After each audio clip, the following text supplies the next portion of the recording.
సాధారణంగా రాజకీయాలు ఏం జరుగుద్ది? గెలిచిన పార్టీ ఓడిపోయిన ప్రతిపక్ష పార్టీని కానీ ప్రతిపక్ష పార్టీ నాయకుల్ని కానీ కార్యకర్తలను కానీ ఉద్దేశపూర్వకంగా ఇబ్బంది పెట్టి కేసులు పెట్టి తప్పుడు కేసులు వాళ్ళపైన పెట్టి బెదిరించి వాళ్ళ దగ్గర మోకలేసి కూర్చోబెట్టాలి అనుకుంటుంది ఏ పార్టీ అయినా కూడా. కానీ ఇప్పుడు మన ఆంధ్రప్రదేశ్లో విచిత్రంగా గెలిచిన పార్టీ ఓడిపోయిన వైసీపీ పార్టీ దగ్గర ప్రతిరోజు జడుస్తుంది. అసలు గెలిచాం కదా, ఈ 20 నెలల్లో అధికారాన్ని ఎంజాయ్ చేద్దామనే ఆలోచన ఎవరికీ లేదు. ఒకవేళ ఓడిపోతే జగన్మోహన్ రెడ్డి గారికి వస్తే మన పరిస్థితి ఏంటని ఆత్మరక్షణలో పడ్డారు ఎవరు? ఎమ్మెల్యేలు, ఎంపీలు, కార్యకర్తలు పక్కన పెట్టండి, పార్టీ అధినాయకులు కూడా.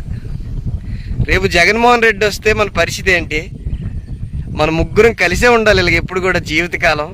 ఒకవేళ విడిపోయామంటే మాత్రం జగన్మోహన్ రెడ్డి వస్తాడు, మనల్ని అయితే క్షమించే పరిస్థితే ఉండదని ఆలోచనకు వచ్చారంటే కారణం ఏంటి? మనం తప్పు చేస్తున్నాం ఈరోజు. రేపు ప్రతి తప్పుకు కూడా 2 శిక్ష జగన్మోహన్ రెడ్డి వేస్తాడు అని మీరు ప్రత్యక్షంగా ఒప్పుకుంటున్నట్టుగా కదా. మరి అటువంటిప్పుడు తప్పు చేయడం ఎందుకు? అనవసరమైన కేసులు పెట్టడం ఎందుకు? అనవసరంగా ఇబ్బంది పెట్టడం ఎందుకు? ఈరోజు మీరు జాడడం ఎందుకు? ప్రజలు దీన్ని గమనించట్లేదు అనుకుంటున్నారా? అసెంబ్లీ సాక్షిగా మన ముగ్గురం ఎప్పుడు కూడా కలిసి ఉండాలని పవన్ కళ్యాణ్ గారు అంటారు.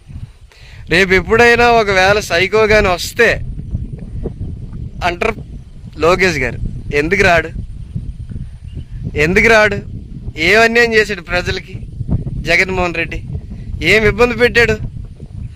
అన్నీ కూడా కాళ్ళ దగ్గరికి తీసుకొచ్చాడు ప్రజలకి జగన్మోహన్ రెడ్డి. కాకపోతే ప్రజలు అర్థం చేసుకోలేదు. మీ మాటలు విన్నారు, పవన్ కళ్యాణ్ మాటలు విన్నారు, ఈరోజు చెప్పుతో కొట్టుకుంటున్నారు. కానీ అధికారాన్ని మాత్రం మీరు ఎంజాయ్ చేయకుండా రాత్రిపూలు నిద్ర పట్టకుండా చేస్తుంది కదా. జగన్మోహన్ రెడ్డి నిజంగా మగాడే. నిజంగా ప్రతిపక్షంలో ఉండి ఆయన్ని మీరు ఇబ్బంది పెట్టడం మానేసి, లేకపోతే వైసీపీ కార్యకర్తలను మీరు ఇబ్బంది పెట్టడం మానేసి, రేపు జగన్మోహన్ రెడ్డి వస్తే పరిస్థితి ఏంటని ఆలోచిస్తున్నారంటే కష్టమే.